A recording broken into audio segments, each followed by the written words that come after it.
Hello world, we are the Brother Floggers!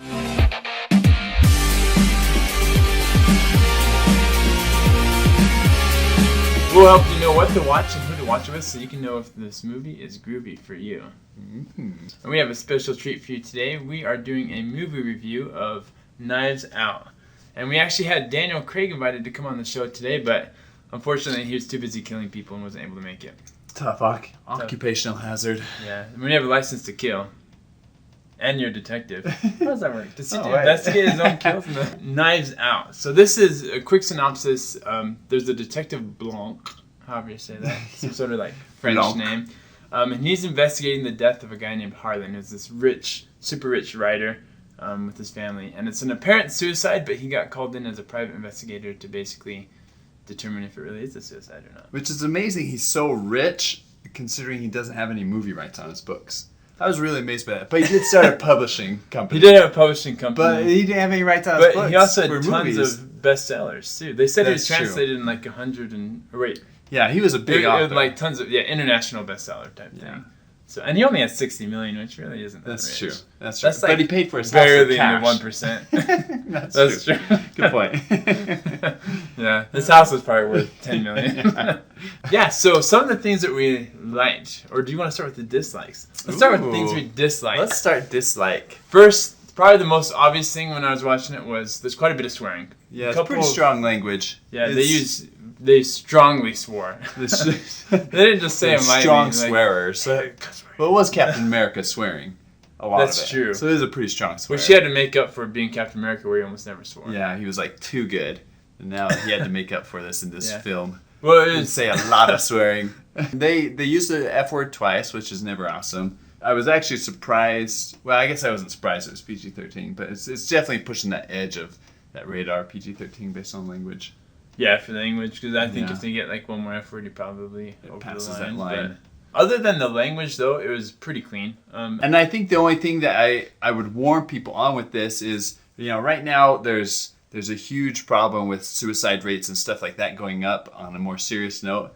And they do show a suicide. And so this is one of those movies that if I was to have somebody watch it with me, I would definitely want to make sure that they were either a little bit older or mentally stable, I guess. Yeah. But no, they show it's not super graphic, but they do show him commit suicide with a knife, not to be too much of a spoiler. Spoiler, Knives Out. Yeah. Suicide.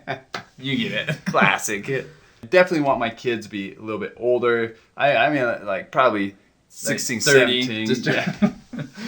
55. No, older teens. And you can kind of probably guess that based on just it's a murder mystery. Yeah, and you can watch the trailer and kind of know that happens. It's but they show him dead, and and they show him alive. Yes, they show him in all sorts of states. They show him all kinds of weird places. He's like half dead because he's pretty old, but he's like no.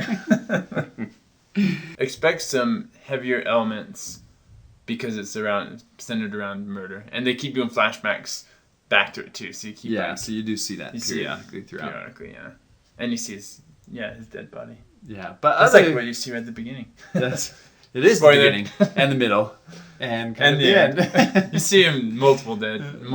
He's only one dead multiple times. Yeah. Oh no, I am going to talk about this. So I felt like with this movie, it was very well written. Rian Johnson, the director, he does a great job, and he writes a really, really great story. I felt like the way that they did it, they could have done more with the story. I felt like they could have made you guess a little more. There's basically one big guess, and the rest of it, they kind of make you think one direction when it might go the other direction, or maybe not.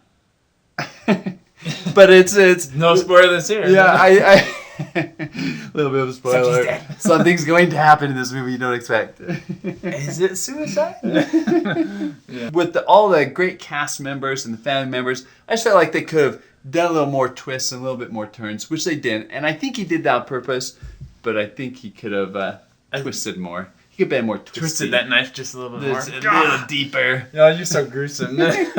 I'm the opposite. I think it actually worked because I think they were trying to go for a different feel than like a traditional detective movie where it's just trying to guess who the murderer is. And this one, you pretty much find out what happens at the beginning, more or less. But there's little things that there's not the complete story, and they create more of, I think, more of the drama and the suspense, because you're trying to figure out what's going to happen to this character that is allegedly killed Harlan. Yeah, and they do that. I think they did that on purpose because they didn't want it to be just like your regular old murder mystery. And that's probably right, because you don't feel like guessing. So I agree with you. Don't kill me. So whether you like that or not, but yeah, and that's true, because it's and that's the cool thing about this movie is it's very different than most murder mystery movies are. But they do have some classic components, like the detective explaining everything at the end. Yeah. Which is kind of a fun, classic, cliche detective. Daniel Craig did a really good job of... Is it a southern accent? It's a southern, like, it's Tennessee or something. I don't know if it is southern, because he's like... I think it's supposed to be. Blanc. Well, I guess that's true. He's like... I guess they make fun of him for being southern, but they also have the maid from different places, like... Oh yeah, Martell, the maid. Every family member says she's from a different country, so you never really know where she's from. So that was a real highlight for me, was just the actors and the different characters. An incredible cast. And what was fun about the cast is they had these great actors who played kind of different roles than they normally play. Everyone from Jamie Lee Curtis, who was kind of this angry old biddy, to Chris Evans, who... he kind of plays angry this yeah, he's kind of the angry son of Jamie Lee Curtis. Anyway, they just have really fun characters who play a little bit different roles, and they come together really great chemistry. What was something else good about the movie? I love like the knives. There was a circular knife thing. You can see in the trailer. Big decorative knife thing in the background. It was really every cool. time I saw it, I was like, oh man, I want one of those. And they have a really great kind of funny ending with the knives, which was just a real clever, I thought, kind of corny but kind of funny at the same time. That's true. I felt like the beginning half of the movie was like, yeah, this is entertaining, but it really was more the second half where it picks up and really draws you in. Just beware. And push all the way through. And I really liked the main star in this was Marta, who was Ana de Armas. Anna. It was Anna. Ana de Armas. Yeah, that one. Whatever her name was. She hasn't really been in any movies that I recognize, but she was fantastic. She was you just fall in love with her, and your heart just you just love this character throughout the movie. She's just really great. Because she's the maid too, and like the family, they're all like spoiled rich kids, and so she kind of is on the receiving end of some of that. Yeah, offsets that as like the only real down to earth. No, she wasn't the maid. She was the nurse. Oh, she's the nurse. Yeah, sorry, the maid. We don't see the maid. She's the naughty maid. The naughty maid. We don't see the maid that much. She's a minor character. Yeah. But.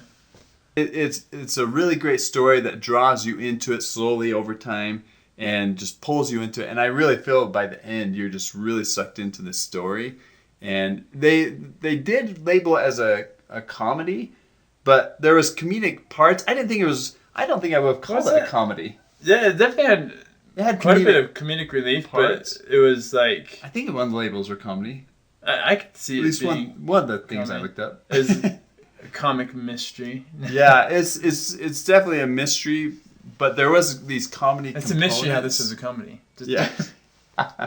There's comedy components, and there was funny parts, but not like super funny as I thought maybe going into it. That just from the descriptions of it. I didn't realize it was a comedy, but I wouldn't label it as a comedy. Yeah, I wouldn't. There was like I said, funny parts, but not overall comedy. Just a murder mystery movie. And we talked about age appropriate. I think because of the elements of suicide, murder, and the swearing, I would definitely give this 16, 17 plus for watching a movie like this. And if your kids are good, probably older. Yeah. What would you give as far as a rating? For rating, I think I would give this a 1.5. Because I thought it was pretty good, but wasn't quite there for like a 2 thumbs up. But I definitely would recommend it as like a good, watch if you're into that sort of thing. Yeah, I think I give it the same thing. I was thinking I can't quite give it 2. There was enough components in that I didn't. I guess more of the. Sorry. Almost like a rabbit noise. Not a rabbit, a rabbit. A rodent? Like a dying rodent on the road? A frog noise. Oh. Sorry. A rivet noise. That's what I was trying to say. No, there was just enough components with the swearing and stuff like that I wouldn't give it 2, but I give it the 1.5. I was trying to figure out how to do 1.5. Now, if I could watch this on a VidAngel where you could clip out the swear words for me, that would be awesome, and I think I'd enjoy it a little bit more. And VidAngel profiting. VidAngel is, yeah, freaking VidAngel. And they want to make another one. They're already planning a sequel. So it'll be interesting to see if they can get a cast like this again. I think they will. Because it's going to be following Daniel Craig as the detective, so that I'm assuming all the other characters will be different. Yeah, they'll probably have different situations. Except for Martell will be in the background. And with as higher reviews as they got on this, because the tomato, and Rotten Tomatoes, it was really good for both critics and 97, 95% for that. So 97, 92. Oh, something like that.